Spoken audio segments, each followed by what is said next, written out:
Саламатсызбы? Алейкум ассалам. Биздин көрүүчүлөр сиздин жүрөктарыңыз боюнча сурашып атат, ошол боюнча маалымат алып берсеңер, кандай учурда пайдаланат, анан канча жылдан бери сиз даярдап буну эмнелерден даярдап пайдаланып келатасыз, ошол жөнүндө маалымат алып берсеңер деди эле. Ошого жооп бере кетсеңер. Рахмат силерге бул биздин жүрөктүн дарысына кызыгууну пайда болгон үчүн рахмат, ошону сураганыңарга Алла ыраазы болсун. Бул мынау бутылкада ошол жүрөктүн дарысы деп ушундай бутылкага куябыз. Бутылканы стерилизациядан өткөрүп, андан кийин ошо технологиялык баардык режимдер боюнча даярдалат. Анан негизги сырьёсу бул кызылча, сабыз, шиповник,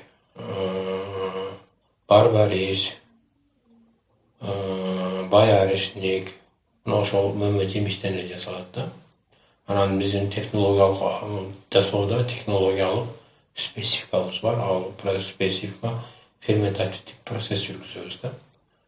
Ферментативдик процесс жүргүзгөндө жүрөккө керек болгон углеводдор, моносахариддер түрүндө ошолор камсыз болот да. Ошондон жүрөккө эффективдүү таасир этет.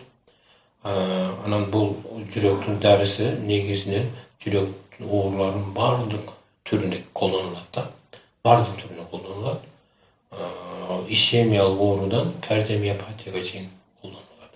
Анан эч бир адамдын организмине, анын ичинде жүрөктүн иштөө ритмине, жүрөктүн булчуңдарынын мындай жыйрыла турган күчүн калыбына келтирүү менен жүрөктүн иштешин аябай жакшыртат да.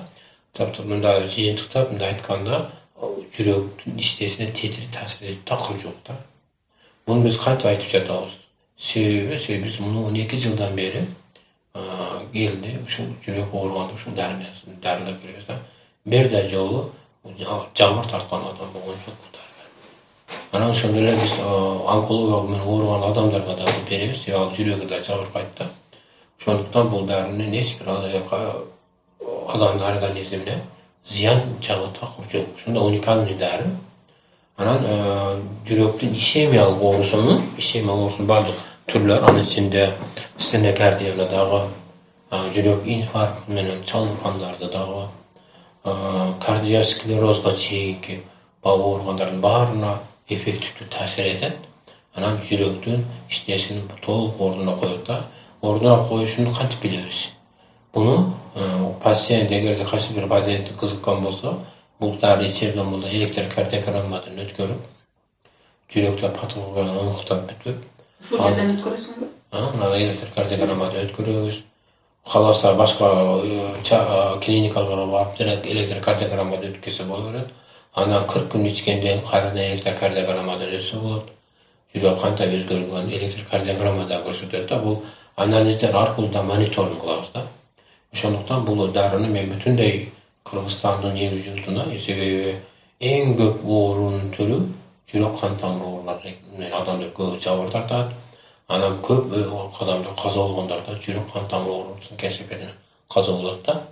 Баардыгына ушул дары катары да ичсе боло берет. Профилактикалык жүрөктү ишемиясы көп адам чалдыгат да, мындай жүрөк оорусун бербейт, бирок ишемия ооруга чалдыгат да. Профилактика катары да ичсе боло берет. Жүрөктүн иштөөсүнү жакшыртуу максатында дагы, оңдоо максатында ичсе боло берет.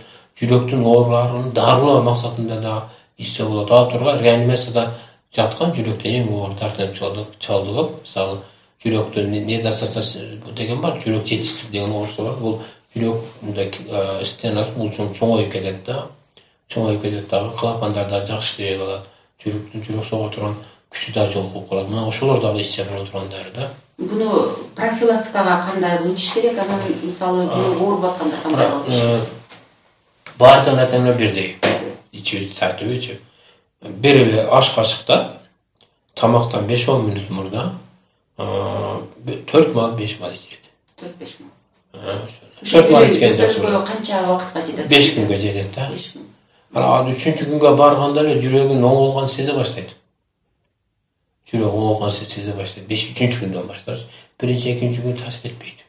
Ушул сиздин дарыңызды ичкен көрүүчүлөрдүн бирөө айтат, ошо сиз айтып аткан 3-күнү кайра жүрөк аябай дүкүлдөп согуп, аябай кайра коркуптур да. Коркуп токтотуп койдум, ушуну сурап бергилечи дейт. Эмнеден өзү ушинтип ошону козгош керекпи же? Жок, мындай жүрөктүн кайсы бир оорусуну бул козгой турган жагы жок.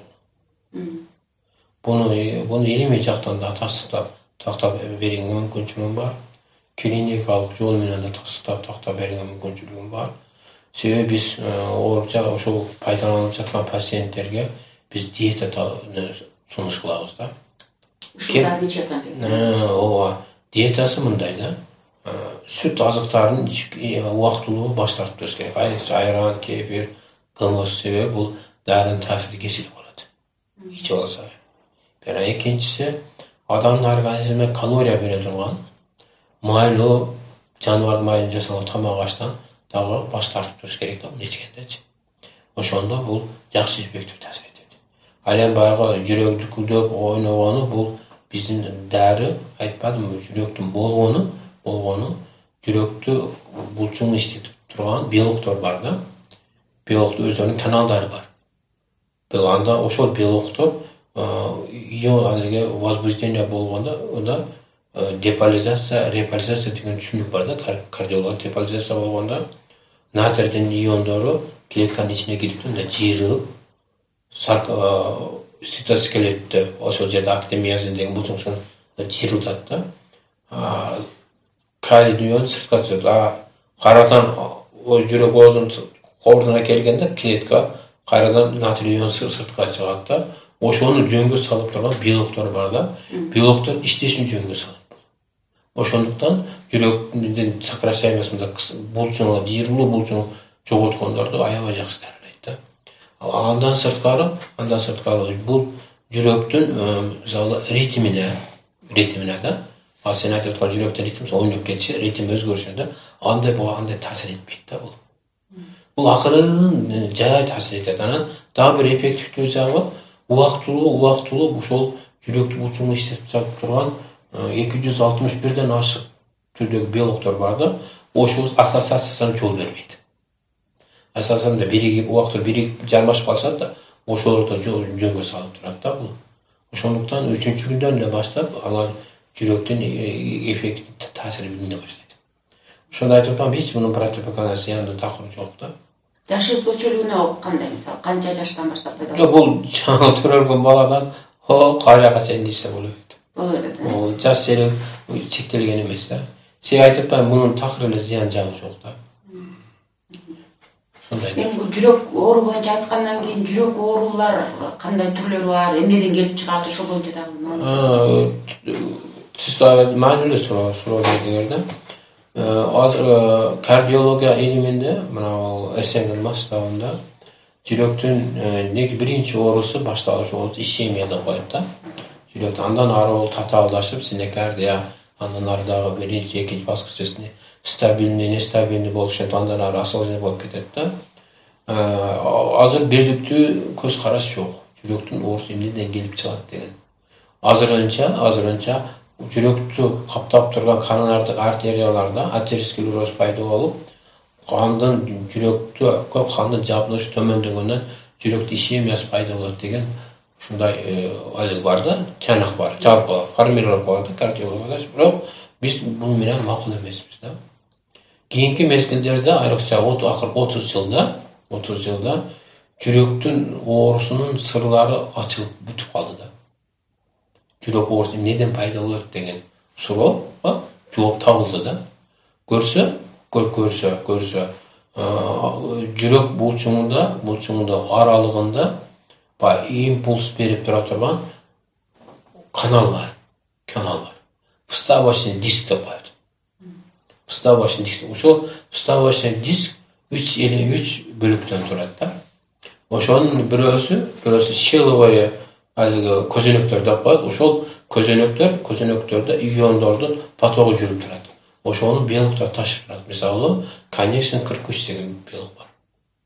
Коннексин 43, коннексин 45, коннексин 49, 53 деген белоктор бар да. Ошолор натрийдин, калийдин, кальцийдин иондорун ташыйт. Клетканын ичине ташып, клетканын сыртына алып чыгат, ошол патоктордун чыккыны ошол щеловой деп коет, көзөнөкчөлөр аркылуу белоктор ташып турат да. Мына ошол көзөнөктөрдүн жабылып калышы жүрөктүн ишемиясын пайда кылат деген көпчүлүк молекулярный биологиядагы иштеген окумуштуулар ушундай азыр жыйынтык берип атат да. Жүрөктүн ишемиясы башталыш оорусу эмнеден пайда болот дегенге азыр жооп бар да. Ошол баягы шелдерде көзөнөктөрдүн саны азайышы же буулуп калышы, ошону иштеткен белоктордун азайып кетиши же болбосо ассоциация болуп белгилүү убакыт кечинде ассоциация биригип калышы ошол жүрөктүн ишемиясын пайда кылат деген тыянак бар да азыр. Ошо көзөнөктөрдүн буулушу азайышы деп атпайсызбы?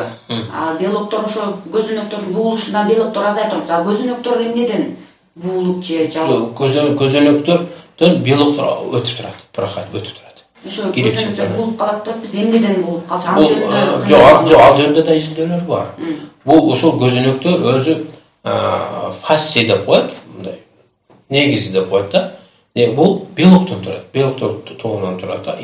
Азыр биз мына баягы молекулярный структурасында иштеп, баягы аминокислота последовательностуна карап туруп, биз ошол белок структурасын иштеп чыктык да. Азыр тилим учунда туруп, ошол белокту интегрин белок бар да, азыр сөз арасында эсиме түшүп калса айтам, ошол биз белковый структурасын иштеп чыктык да. Ошол жаңы алынган маалыматтардын негизиндечи, ошондой белоктук катмардан турат да. Белоктук катмада ошол көзөнөктөрдү берет. Көзөнөктөрдөн андан майдараак болгон белоктор иондорду ташып өтүп турат да. Алиги клетка аралык. Түшүнүктүү? Ошол фасция деп коет, анан үчүнчүсү десмосома деген белоктур туруп калат. Десмосома баягы цитоскелет деп коет да. Цитоскелет деген узун чынжырдуу актин, анан миозин деген белоктор болот. Анан ошо менен байланышкан үчүнчү бөлүгү десмосома деген белоктор болот да. Ошо мындай импульс берип туруп, десмосома баягылар тартат. Белок тартып кое берип, ошентип жүрөктүн иштешин камсыз кылынат да. Ошондо сиз жасаган дары, ошол жерде жана көзөнөктөрдүн буулуп калышын ошолорду ошонун нормага, манагы шел деп айтып атпайбызбы, фасция деп коет, базасы баягы аттилим үчүндө турат, ошол өзү азыр молекуляр структурасын түзгөнбүз. Мен жакында бул боюнча китеп жазып бүттүм. Азыр редактирование жүрөт, китеп жазып бүттүм да, ошого биз киргиздик. Ошол баягы фасция деп коет, ошол базасын түзгөн белоктун структурасын иштеп чыктык да. Бул чоң илимий жетишкендик да. Анан ошол көзөнөктөрдө белоктордун саны азайып кетиши же белоктор өтүшүнө тоскоолдук болушу бул жүрөктүн ишемиясын оорусу пайда кылат да. Ошол бул себеби баягы көзөнөктөр айтпадымбы, мисалы ушул мезгилге чейинки илимий китептерде, журналдарда мынтип айтылат да. Натрийдин иону сыртка чыгышы реполяризация, кириши деполяризация. Систоля, диастоля деп аталат да. Бирок аны эмне жүргүзөт деген, натрий ион өзүнүн өзү клетканын ичине кирбейт, өзүнүн өзү сыртка чыкпайт. Бул эмне жүргүзөт дегенге жооп болгондо, суроого жооп жок болгон. Кийинки 30 жылда молекулярный биологиянын айрыкча Америка Кошмо Штаттарында, Японияда, Францияда, Германияда, Британияда өнүгүшү, молекуляр биологиянын өнүгүшү ушул суроолорго жооп тапканга мүмкүнчүлүк берип отурат да. Жаш балдар дагы ишчи берсе болот деген. Боюндар, аялдар. Аларга дагы айттымбы, эч бир чектөөлөр жок. Боюнда бар аялда болот. Ал тууралуу айтман, бизде жүрөк өтө оор акыбалда, реанимацияда акыбалда жаткандар да иче берет да. Ошондой зыян жок да. Сиздин ушул табылга катары айтсак да, сиздин табылганыңыз боюнча эл аралык журналдарга дагы маалымат берип элексизби? Как раз өтө маанилүү суроо болду. Мына ушул жүрөктүн дарысы боюнча патент изобретение деп коет. Ошону коргоп чыктык. Мына ушул күндөрү интеллектуалдык менчик деген журналга чыкты. Өткөндө бул чыгып, эң почта тополоң салышты, уккандырсыңар. Улайга чыр салышты эмне үчүн тауып патент защита кылып алды депчи. Шунун патентин коргоп чыктык да, коргодук да. Жакын арада патент колубузга алабыз иншалла, Кудайым насип кылса. Бул бир, анан экинчиси ушунун жалпы эл журтка түшүндүрүү үчүн биз кардиологиялык өтө көп иштер жасадык да. Алардын ичинде биз мисалы азыр жүрөктүн ишемиясын толук дарылайбыз. Ошончу ар турга жүрөктүн кардиомиопатиясы деп коет, анын жүрөктүн кээде желудочка чоңоюп кетет, кээде жүрөктүн үстүндө дүлөөчөлөр бар да, алар чоңоюп кетет. Ошолорду да калыбына келтире турган дарылоо процесстерин жүргүзөбүз да. Андан тышкары дүйнөлүк кардиологияда, дүйнөлүк коронология илиминде кан тамыры тазалоонун технологиясы жок, методдор жок. Биздин колубузда бар, ошолор бардык.